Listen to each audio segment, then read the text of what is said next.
Hey, what's going on, guys? Just a little disclaimer before the video starts and we get down to the gameplay.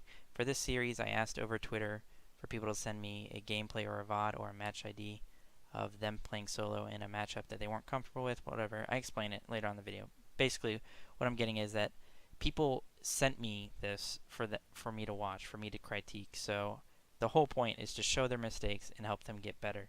And that's not to say that they're bad players or that they don't make correct plays. The point of the video is to show that what cost them the game, what they need to work on, what they need to learn from, and stuff like that. So if I sound negative at times, that is why. It's not because I hate these guys or that I think they're bad, right?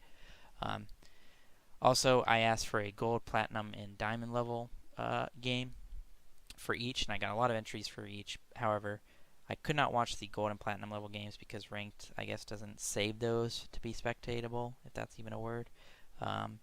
So it was really tough for me to get one of those games. So if you do have a gold or platinum level game that I could watch over for my next video, I'd be greatly appreciative of that. So yeah, send those in to me. However, this was a diamond level player. His name is Marbly, and I think he's a really good player. However, he did make a lot of mistakes this game, a lot of mistakes that I think other people might make too. So it's perfect for this video. So keep in mind, I think he's a good player, but he does have things to work on, and I'm glad he was able to send this in. So.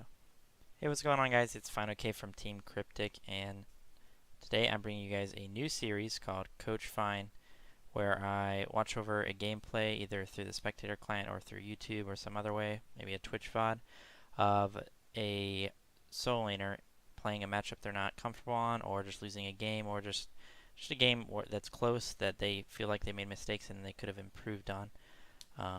The purpose of this is to help people out in solo to get better and to fix mistakes they consistently make, and just to show the difference between each rank as far as solo laners go. So this video is actually of a diamond player named Marbly. He sent it in. I actually asked over Twitter for people to send me VODs or match IDs of their games, and I wanted a gold player, a platinum player, and a diamond player, and most of the gold and platinum player IDs that I got just couldn't work because the games weren't saved or whatever. So most of the games I was actually able to watch were diamond level games. So this is going to be a diamond level game. As you can see, you probably can recognize a lot of the names on each team, including Web and Wowie, obviously. So yeah, we're just going to start out this series. So he's going to be playing Bellona into an Erlang Shin. So the four key things to think about in solo lane especially, but even just in SMITE in general, and the things that we're going to be talking about in this video and going over are the start. So what is his start as far as items go, his relic choice, and where they're positioning around the map at the beginning of the game at level 1. Then your build, that's your second thing, just your overall build, your counter building for their team comp, and what helps your team comp out specifically. The third is just your mechanics. If you're missing abilities or you're not playing around your abilities correctly, or you're not using your abilities in the right time or for the right people. And the last one is just your overall knowledge of the map and like where to be and farming. So that's pretty much it. I feel like that's probably a map-wide thing. So we're just going to be starting out with the starter items, of course. So Bellona goes Death Soul Boots. That's smart. He goes the Health Chalice and 2 Health Pots, which is really good. You don't need mana pots, like I've always said on Bellona. You also don't need multi-pots. You get enough mana regen from your Death Soul, plus you should never be not getting a blue buff as Bellona because you should always have pressure at level 1. That's one of the best things about Bellona, is that she should always have pressure at level 1 because her bludgeon outclears everybody. And the relic choice that he has gone for is Hogs, and I don't agree with that at all. I think Hog is actually really bad on Bellona. You should be out pushing level 1 every time, so you should have the choice of being able to go to your own buffs, to their blue, or to Ellie's. And if you go to their blue, Hog might be good because if somebody contests, you can just Hog it. However, that is the only situation that would be good, and from then forth, your Hog, having Hog as your relic choice is going to impact the rest of your game in a negative manner because you do not have a teamfight relic, a relic that can help you survive a gank or anything like that. So this Hog choice is really bad. We'll see how he utilizes it throughout the game. So, guys, I only fast forward a little bit because, like I said, we need to talk about the level 1 and where we're positioning around the map. So I'm playing Bellona into Erlang. Well, I'm not, but to say that I'm this Bellona, I'm playing Bellona into Erlang. I have a Neja as my jungle, and they have a Baka as their jungle. we can assume that Xing's playing jungle, right? So Bellona Neja is a really good level 1. Erlang Baka is actually pretty good as well because Erlang's level 1 is really good. It kind of makes up for Baka's pretty bad level 1. So it's almost even. However, if we're just clearing the wave, which we should be doing, we should only be worrying about clearing the wave. We'll outclear them every time because Baka either has to choose Eat Minion, which isn't good for clear, or use Butcher Blades, which is also not very good for clear, at least at level 1.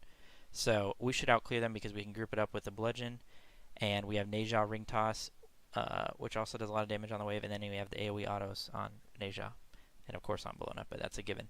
So let's see how this level 1 plays out. We have our Neja right here. He's right next to us. So we don't need to be worried about getting killed or anything like that. We see this Erlang here, and he minks at us. My Neja hits my slow, and for some reason, alright, this is where it's already bad. This Bellona, Marbly, he grabs his 1 here. So his thought process, I assume, was maybe if we slow him again, we have the Neja Ring Toss that slowed him. If I slow him with my 1, we might actually be able to kill him.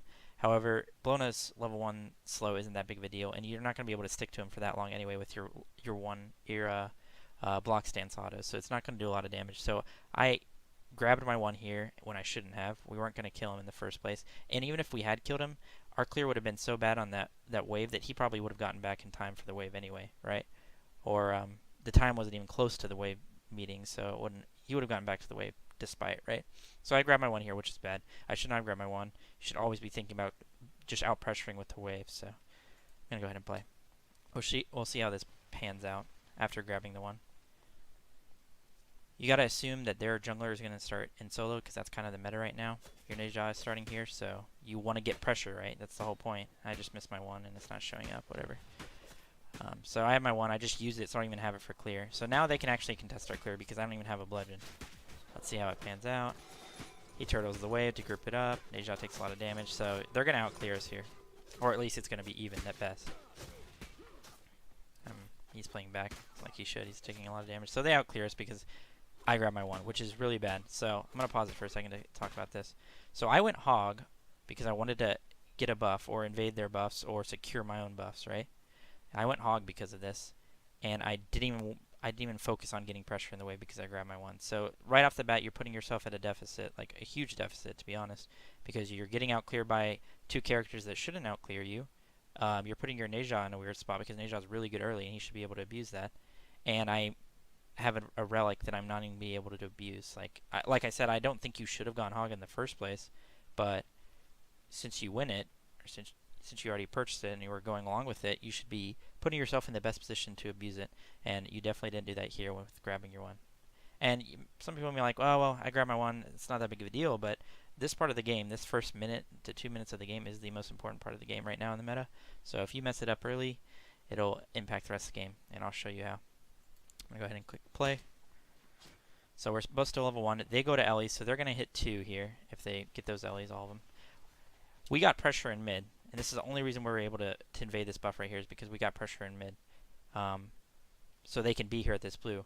Since they're going to hit 2 on these Ellie's, if we didn't have pressure in mid, we would have gotten rotated on by these 2, and we would have both died. So let's see how this pans out.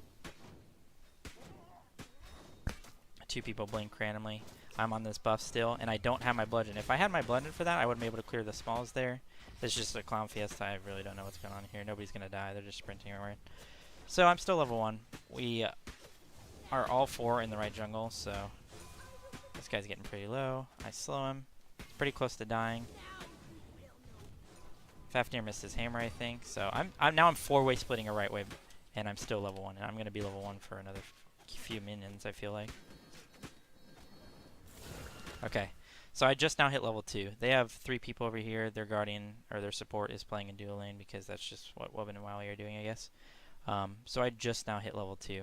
So that entire time I was level 1, and in that entire time I could have been in a position where I hit level 2 faster, had my wave cleared, had maybe even started their blue and got the 2 minis if I had my bludgeon, but instead I had my 1. I wasn't in a position where I could have quickly done that blue and hogged it because I got out cleared so fast.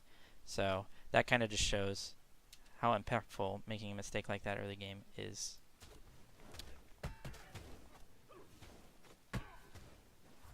So now we out clear. We decided to go to our own buffs because we have a little bit of pressure, but there's a lot of people there, and some of our teammates are poked, which is fine. He decides to do his own blue, which is fine. So basically what I'm getting at is you can't make a mistake like that early. You also cannot, you have to think about why you're buying a relic in the first place.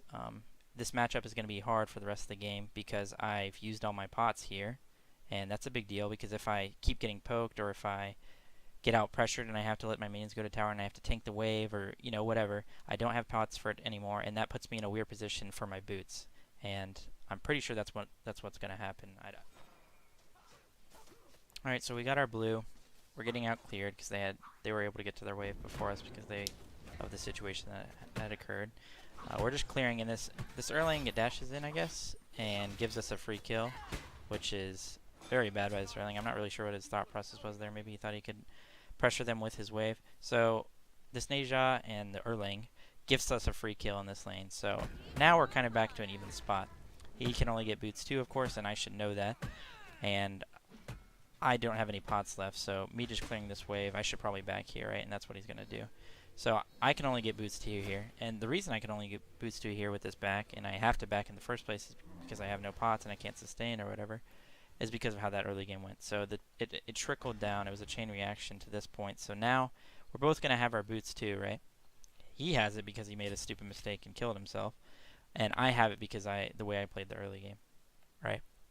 So we both made mistakes, and it cost us our boots 3. And the boots 3 power spike on solo laners is a really big deal. So we're at level 4, about to hit 5 here, so we have 5. I just saw that Baka and Erling had cleared the wave together. I have 660 gold, so I want to be going attack speed boots this game. If I were playing this BELLONA, I would definitely go attack speed boots this game, and I'll explain why in a little bit. So I saw they had both cleared. I still see that Erling is level 4 just by looking at the map, right? And for some reason I'm playing back on this wave. Now, if Baka ganks, there is potential that they could kill me if they play everything perfect. But I also have my ult, and there's a lot of ways for me to get out. And another little trickle-down effect of going hog here is if I had a better active, maybe a sprint or maybe a horrific, there's no way they would kill me there ever. And I could go up and play up on this wave. And I need to play up on that wave because I need it back for my boots ASAP. Like I said, boots 3 on solo laners is like the best power spike in the game. So not backing for it and sitting back because you're afraid you're going to get ganked or freezing the wave because you think that that's better and they won't get XP from it is just bad there because you want to push your wave and then back for boots so you can get back to the lane as soon as possible. So because I froze that wave and sat there and did all that, I am now backing for my boots when there's a wave meeting, or there's 2 waves rather meeting in solo lane. So now he's going to get pressure on this wave, and my blue's also spawning. They can't invade because my team's there, but maybe if the Baka stayed and they looked for it, then it would at least be a 2v2, and then you're putting yourself in a situation where they have pressure on you, and they shouldn't have, because I could have just pushed that wave and backed and been already here for this wave. I missed 2 minions. No big deal, but it adds up. So yeah. Alright, so this is on the very next wave. So we outcleared Erling because he had back to base to get his full boots like I did.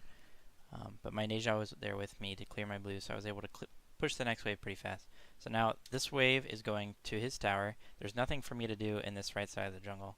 So the best thing I could do is either look for a proxy. I can't really do that because we see 3 are mid and my team is kind of in the left jungle, so I can't really proxy here because if they rotate over they could very easily kill me. And there's no, I can't really go to these back camps because then I won't be back in time for this wave. So the best thing I could do is sit here and see if this Erling does something where I can put myself in a bit better position to outtrade him. So let's see if he does that. So he minks the wave here. That means I can go on him. And what I do. And I get a lot of damage on him. In fact, if I hit, so he missed his bludgeon there, which is pretty bad. If he hit his bludgeon there, that Erling, he wouldn't have died, but he would have been very close to death. And he would have had to have ulted. And in fact, he did ult because I guess he thought the BELLONA was going to hit his bludgeon, or just because he wanted to get his health back to maybe stay back in this lane. But even then, we forced his ult with only using our regular abilities, which is really good. So now we have complete control of this lane. His ult's down, my ult is up. I even have kill potential on him on this wave if he uses his turtle or mink on the wave, which would be bad for him. So if he does that, I actually have a lot of kill potential, so we'll see how this plays out. So he does use his mink. I get a lot of damage on him. Right there, he uses one really fast. He's going on him, doing a lot of damage, but so he gives up here.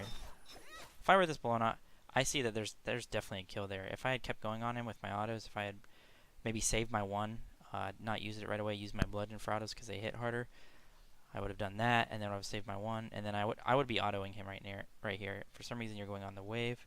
I can see where you want to clear the wave because clearing the wave is always important, but that Erling at that low of health, with me having ult up and him not having an ult up, I would definitely have gone on him to at least have forced his sprint. But even if he had sprinted and I maybe have caught his turtle with my ult or something, I definitely could have killed that Erling there. So,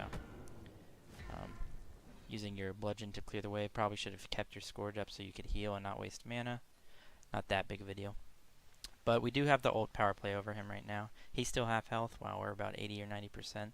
So we still have kill potential on him on this wave. Let's see how that goes out. We just gave him the freest turtle there ever. So in this matchup, Erling can interrupt the bludgeon, and that's good because then he'll get a shield from it. So if you turn around and go on him, you're just wasting your time. You really want to commit to the wave. But you can make it harder for him to interrupt it. That way you can at least clear on time with him, and then maybe you can go back to him and try and go on him while your wave is cleared. Or, you know, your wave is still there, but the enemy wave is still cleared. And then he has to worry about clearing while he's getting autoed in the face. So you need to make sure that you are doing your best to at least try and dodge the turtles. I'm not going to go through every wave in this laning phase, this boost 3 laning phase. This is the best part of the game for solo laners, really, as far as fighting goes. This is where you're going to see most of your solo kills because neither has any defense. You're both hitting really hard with your autos and your abilities. And this is where you have the most kill potential. So we get a little bit out pressured, so Neja's able to look for a gank. Turtle's out. No big deal. Everybody's fine. Looks like there's a fight about to break out at the elementals. One thing I've noticed is we haven't even used our hog at all this game, so I don't even know why we went hog to begin with. However, the fight's about to break out, and I'm ignoring your right wave, which is bad in my opinion. I always try and push my wave because you need to be able to get that farm. You need to look to get ahead as much as possible. But also it's bad because we know that the Ganesh and the Outposh are pushing the mid wave, and our Hell is in base. So they have the opportunity to get a wave under tower, so we lose gold, and it also gets tower damage. And I also have the choice to rotate over to this fight. So at best it's going to be a 4v3 in the negative, so they're going to have a number over us. So it's a bad fight to begin with. I would tell my team retreat. I would push my right wave, and we would get out of there. We would just give it up. They have pressure on us. But instead we decide to fight this. So since we're committed to this fight, we might as well try and fight it correctly. Right there, I would have ulted that Erling right off the bat before the Neja even tried to do anything so that he couldn't get his ult off. But he was able to get his ult off, and Neja goes on him, which is pretty poor decision making. He's going to get his heal off and turtle out. He's going to be fine. So already this fight's lost. Not just because they have the numbers, but because we fought it incorrectly. And there's going to be more examples of this later on. Specifically in this game, but I went back to actually record this because I wanted to talk about it. Is that Marbley kind of did not initiate the fight. As a solo laner at this point in the game, you could kill anyone, and you need to be able to control the fights. You need to be able to initiate them. You cannot be looking to clean up off of your jungler or anything like that. You should be starting the fights. So because he didn't do that, and because, like I said, we weren't aware of the map as a team and as a solo laner, they were able to get an advantage in the fight over us with numbers. And they kill our Neja pretty easily, and it looks like they're going to kill us too, and they do. It goes to Erling, which puts him a little bit ahead in the lane, which is a big deal because in this matchup, Bellona versus Erling, it's a lot of the small details of who's going to win it, and that's really skill-based. So we shouldn't have fought it to begin with, but since we did, we should have tried to fight it correctly, so we just need to work on that. So we just respawned. What we know from that fight is Erling got a kill. We just picked up a kill out there, which is good. Looks like they're not going to be able to get Erling. Erling got a kill there, which is good for him. It's going to put him a little bit ahead in this lane. We're grabbing our blue, but the reason I start recording here is because I'm looking at our item choice. Bellona went with tier 2 breastplate here, which I don't agree with. They actually end up picking Erling up, so that's pretty good. Except we're going to 3-way split this wave, so we'll see what we do from there. However, what I want to talk about was the fact that Bellona picked up tier 2 breastplate. Tier 2 breastplate is never the go-to on Bellona.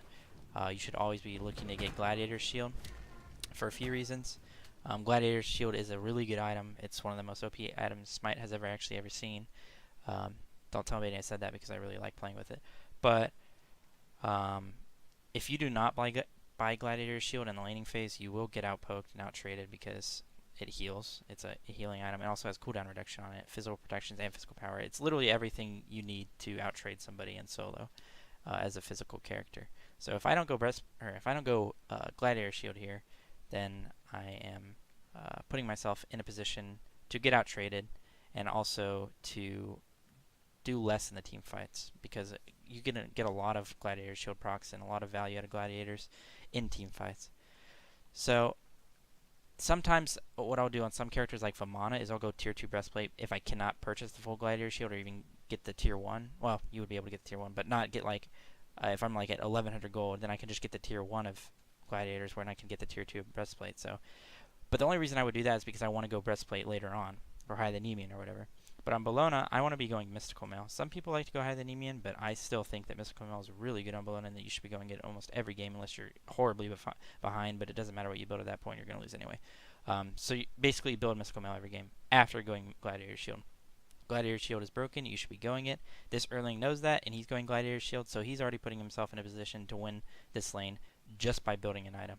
And that's what's so important about building. Building is, your items are the baseline. Everybody should know how to build. If everybody knows how to build, then the only thing that's going to make somebody better than the other person is the way they play the game, mechanically, or the way they play the map. So, yeah. We go and proxy this wave, so I'm assuming we're just going to back after this. No. So we're wasting a lot of time here. Let's see how much gold we have in hand. We only have 900 gold in hand. If we had bought the tier 1 of Gladiator Shield, we could definitely have purchased that. But since we didn't, we can't. So we waste time. We go to right mids, which is fine. We save for our teammate, which is really, really good. Nice of Bellona. So I don't know if this is a spectator bug or not, but I just heard that Baka jump, right? And I know from earlier on in the game that this Baka has blink, which is, I don't know what to say about that, but the Baka has blink. And I heard him jump there, and he's trying to do these Ellie's. I have my Neja here, and I also have my Hel here. Now, the Fafnir's in mid, but so is the Ganesha, so at best it's going to be a 4v4 fight. However, if we could kill this guy before anybody even gets here. I know his jump is down right here. I should have ulted him 2 seconds ago when I saw him on these Ellie's. I would have just jumped over this pillar and ulted him. It would have been the freest kill ever. So let's see if we even do anything. So he ults and walks away and gets away scot-free when I know his jump was down, so he's coming to split the wave. So right there, that's just you got to be able to recognize that you can kill somebody, or at least you got to be able to recognize that somebody's jumps down, you have a lot of kill potential in the first place. So yeah. Alright, so we're back. Just clearing the way. This guy's sitting at our tower line. Alright, gonna stop right there real quick. So we know that he has a full gladiator shield if we just check our tab, which we should have. We need to always keep track of the enemy solo laner items so that we know that we can outtrade, or know that we can outtrade, more importantly. And we should know that here because he has a full gladiator shield, whereas I only have the tier 2 of breastplate or hide the Nemean or spectral armor, whatever it is, the tier 2 of that. I don't have many pots. He has much more pots than me, and he also has the full gladiator shield, so he's going to be out-trading me every time here, no matter what I do. Even if I had all my abilities, even if he misses maybe 2 of his abilities in a full on trade, he's going to out-trade me because that's how good gladiator shield is, right? So I dashed into him because I want to trade with him, which is bad because I should not have wanted to trade with him to begin with, because I realized that, hey, he has an item over me. He has a better item than me right now, so I should not have done that. So, like I said, because we did that, we're getting out-traded a little bit here. We return a little bit of trade because Sterling is playing a little weird. So, we know that his turtle and his Meek are about to be back up right here. I know that just from playing Bellona and playing Erling a lot. So we know his turtle's about to be back up. I'm already half health. He has his ult. I have my ult, so that's the only way I can survive because I do not have a relic that could help me survive, whereas he has a sprint to help chase me down. He also has a 3-second CC chain that he could put on me with all of his abilities. So let's see how this pans out real quick. Playing up on the wave, this is fine. He minks at me right here. I would have ulted away right away. And because he didn't, because Bellona didn't ult away right away, he got a few autos off with his 1 and his attack speed on his mink. He was able to get his root damage off, and he was able to get, because he hit all 3 of those abilities as well, he regened with Gladiator Shield, so he's never going to be even in a position where he could die here. He's getting the heal from his ult as well, and we do not have any anti-heal, so he's going to get the full heal from that as well.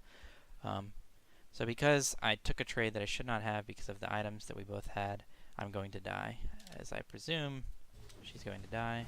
It's okay to look for the blood in there to maybe get a return kill, but he was never going to die with a full gladiator shield there. So, because I took a trade that I shouldn't have, and also because I did not ult away right when I realized that he could kill me, it suffered, or I suffered rather, because of it, and I got soloed. So, okay, so a couple things happened since the last part of the video. Erling was able to get my tier 1 in solo because he soloed me. He was able to push like 2 waves under my tower, so I lost 2 waves, including my tower. So now he's going to be ahead in gold and in XP. I am backing now for what I presume maybe a tier 2 item. Depends on the item I'm looking to get, but we have 1200 gold. But also we can get our second relic here. And Bellona, Marbly decides to go with Thorns. Thorns is good on a lot of solo laners. It's even fine on Bellona. However, I like going other relics because I feel like Thorns is a little counterintuitive on Bellona because she has a disarm that makes ADCs not do damage to her, and she also has a block stack that makes ADCs not do damage to her. So it's a little bit counterintuitive. I like going a relic choice that would help me stick to the carry or help me stick to the mage, and maybe an item to help me stay alive while I'm doing that as well. Maybe like a horrific with an upgraded horrific or an upgraded sprint, or maybe even a shell, something like that. So by no means is Thorns wrong on Bellona. In fact, it can still be good, but it gets a lot more value on other characters. And I also like that she's going it when she's behind, because Thorns is a lot better from behind because you're not going to be doing as much damage to carries that are ahead of you. They'll do just in general more damage because they're doing damage to themselves and they're the ones who are ahead. I said that kind of confusingly, but I hope that makes sense. So anyway, let's see what happens after this. We get our relic. We are going tier 2 Wingblade here, which is, I mean, that's fine. This used to be the go-to build on solos, but the meta's kind of changed. Like I said, she should have had a gladiator shield here first, and then she should be going mystical mail here. This build isn't terrible, but it's also not putting yourself in the best position. So see what happens here. So we see that Erling pushed our right wave, so he's a level ahead of us now, so he's getting ahead just by that. We see this Opwash is pushing mid, so there's a mid wave going under our mid tower, and there's a right wave that's really far pushed up. It's at least pressuring on that side of the map. So there's also a fight breaking out around Gold Fury. Gold Fury's already gone during the intermission, I guess. They got Gold Fury, so they're 4k up almost. Well, they're 3.5k up, basically. So this next fight could decide the game. If it goes well for them, they're probably going to win. However, I'm rotating over, and I like that Marbly, the Bellona here, is making this rotation because she knows if we lose this fight, if we lose this red buff, we're probably going to lose the game. So I like this rotation. However, because of all the chain reaction of events that had occurred earlier, this Erling is able to push my tower and push the wave, so now I can't go clear my right wave right now when a fight's breaking out, whereas he cleared a right wave and can rotate over. And there's also a mid wave going under the mid tower that could also get them a mid tower. So if they just stall this fight, they're going to win because they may get this mid tower unless I go and clear it. However, we saw that the Nejad got picked, so this fight's already going bad. Ganesh is really low. We're coming in behind this Opwash, which is really good. We're coming behind by 3 people. He gets a pretty good ult here, or at least a pretty good look. He barely missed the Artemis, it looked like. And he's able to hit the Ganesh here. So this Ganesh should be a kill. He's completely out of mana. He interrupted my bludgeon, but he should still be a kill. Opwash turns on him to help out. He almost gets out. We actually waste a lot. I have to use my Thorns on this Opwash. We're never going to kill the Opwash here. He's the same level as us. We know the Erling's coming. Yeah, we used our Thorns, but if he just throws his corpses out and heals off it, we're never going to kill him. And we also know that he went Dynasty Plate Home, so we're not going to kill him ever. We also know that the team could turn around and just kill us. So this is bad right here. Should have got on after that kill. That was a good pickup. You're behind. You just got to look for the kills. We're most likely dead here. They get a kill on Baka because he dove really hard. It was a really good try there. He almost killed Artemis. The only reason he was able to be even close to killing Art there was because of the huge dive they had gone onto the tier 2. If they had just backed up and killed him and then walked away, it would have been much cleaner. So the only reason we were able to make anything out of that was from the mistakes of the other team. The Ganesh wasn't really a mistake. They had fought and he was really low, so that was a good pickup kill by us. But after that, we should have just gotten out because there's never going to be a situation where full health carries who are ahead, you're going to be able to 1v1 for the most part. Alright, so now we're just clearing up waves. See that, look at our minimap. Appears that Fafnir has died. Kind of weird for a Fafnir to get picked, but they're also going for the Hell, and they're actually not going to get her, and it looks like they're going to get a turnaround kill on Bach here. So this is really good. I'm going to pause it real quick to talk about that. So we get a support for jungle trade. From behind, that's even more worth, but in general, that's always worth, right? They're still tanking this tower, and I'm getting a really good flank off. We know that Erlang is not going to be in position here. We have our wave pushed up a good amount. The Art's in left, we can see that because she was also pushing the wave at the tower line. So we know this is a 3v2. So we already have the numbers on it. I'm getting a really good flank off. I have my thorns up. I have all my abilities up. This is really good. This might be our comeback potential, or this might be the best opportunity we're going to get to even make a comeback in this game. I see that Ganesh is tanking the tower. If I get in range here, I'm definitely ulting him. I'm making sure that he continues to tank the tower. Maybe we can get a pickup kill on him. I'm ulting him, and I'm popping my thorns right off the bat so that the Opwash can't go on me, right? Or if he goes on me, he's going to take some damage for it at least. So we'll see what happens there. My Neja is still really healthy, as you can see on the minimap. And my Hell is half health, but she has Hell heals. She can heal up with Neja, and they can re-engage with me. So right off the bat, I'm looking to ult here to initiate this fight. So right there, I use my 1 and then my bludgeon instead of ulting, which, I mean, it's not the worst case, but I really need to initiate this fight as soon as possible. We could just back out, but it looks like our Neja and our Hell want to get back into this fight, and I think it's actually a good opportunity to do so. If we don't take this, we may end up losing the game. So he interrupts my bludgeon. He uses a dash, so there is an opportunity where I could ult him here, and we could just kill him. However, this Opwash is just going to free cast on us. So what I need to do as this Bellona is I need to ult him right now. Right after this dash is done, I need to ult him, because if he free casts, he can kill my Neja. He's really ahead. As a mid laner, at least, he's really ahead in those terms, and he could also kill my Hell.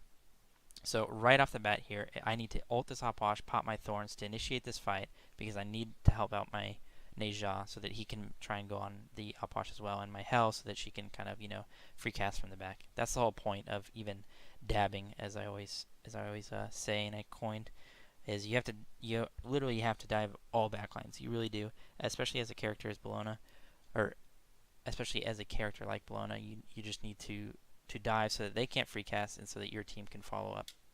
So let's see what he does. Wasting time here, wasting time. And we finally ulted Ganesh. That was just the completely wrong thing to do.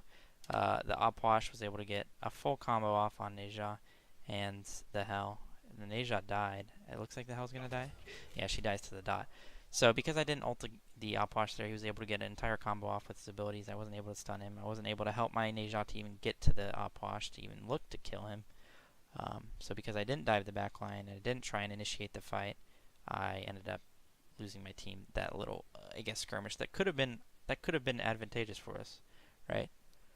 So, yeah, and something I've noticed, not exactly with Marbly, and I think Marbly's actually a really good player, but with like other diamond solos and maybe a little bit lower, and people that are like on the cusp of being pretty good at solo, is that they look to only clean up. They never look to initiate or really start a fight to really control the game, because it looks a lot better to be getting pickup kills, and it's like, oh, I'm controlling the game if I'm getting all the kills, but in reality you can do a lot more as a 0-0 and 15 solo laner who's starting every fight, who's making the backline's lives like a living hell because they can't do anything. They always have this person in their face. So yeah, you should just be looking to do that. And it's I guess a lot tougher when you're behind, and it's not really Marbly's fault for this, but you got to play the game the same as you would, and you would have to dive this Opwash here. And because of that, because you don't do that, it's part of the reason that you lose this engagement. They actually threw out a surrender vote. I don't know if it's going to go through. Looking like they're playing it out, so we'll see what happens from here. So I watched this last bit real quick just to see when the end of the game was, and the game actually ends after this. Spoiler alert. It's a little loud. So this Erlang is playing really far up. We're trying to go on him. He just uses heal. We have no anti-heal. He's full health still. This is just a product of being so far behind. We're never going to kill their level 18 solo laner here, right? Was he level 18? I don't know. Just a really far ahead soul laner here. Their ADC, oh, he's level 17. But WoW, he's level 18. And he's rotated over to this fight. So this fight is completely lost. We tried to commit to him. We couldn't. I'm already half health. Nejat gets a pretty good ult off here, but we're so far behind that this Nejat's probably going to do maybe half his health. Looks like it. I get my bludgeon interrupted. So this is what I was talking about with thorns. So I pop my thorns here. I'm going to pause it real quick. I pop my thorns here, and I immediately looked for a disarm. This is where I think it's a little bit counterintuitive with Bellona. Why would I pop my thorns when I want him to do damage to me, and then immediately use my disarm? It's a 3-second disarm, right? Thorns last for, what, 5 seconds when it's not upgraded? So I'm wasting 3 seconds of my thorns, and that's why I think it's a little bit counterintuitive to pick up thorns on Bellona. So I'm committing a lot to this. He has his Ganesh peeling for him. The classic Wowie and Webbin duo lane. They're helping each other out. I like that he's trying to at least go on this Artemis here. This would be the correct play if this game were even, or even like maybe a little bit behind. But since they're so far behind, him making the correct play here, he's just going to die every time. So let's see what happens. He gets trapped. He misses ult. It happens. He forces the Artemis Aegis with missing his ult, which is good. But he's going to die here. And this is just also, like I said, a product of being so far behind. I like that he, at least in this fight, was trying to go on the Bellona. Or, not the Bellona, the Artemis. However, I don't like the fact that he did it after the Nejat used his ult. The Nejat was the one who had to initiate that engagement. And they might have had the opportunity to kill Artemis there if they had done it immediately. But once everybody got there, it was a lost cause. So, they end up losing the game. I'm going to pause it real quick and talk about quite a few things. I click pause, but the camera's still rising up, and it's kind of creeping me out. We'll see if it continues to do that. So, that endgame there, that was a product of just being super far behind, like I said. You made the correct decision to go on that Artemis there, though. And you always have to do that. You always have to dive the backline as a soul laner, as most soul laners. There's some that you want to kill the front line with, but most of them you're just going to be diving.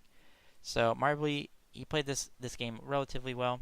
He made a few mistakes, and it cost him the entire game because he's playing against good players. If you were playing against worse players, if this were platinum level or maybe even gold level, those mistakes would not have been so highlighted, and it would not have mattered as much. But since he is playing against good players, they matter a lot.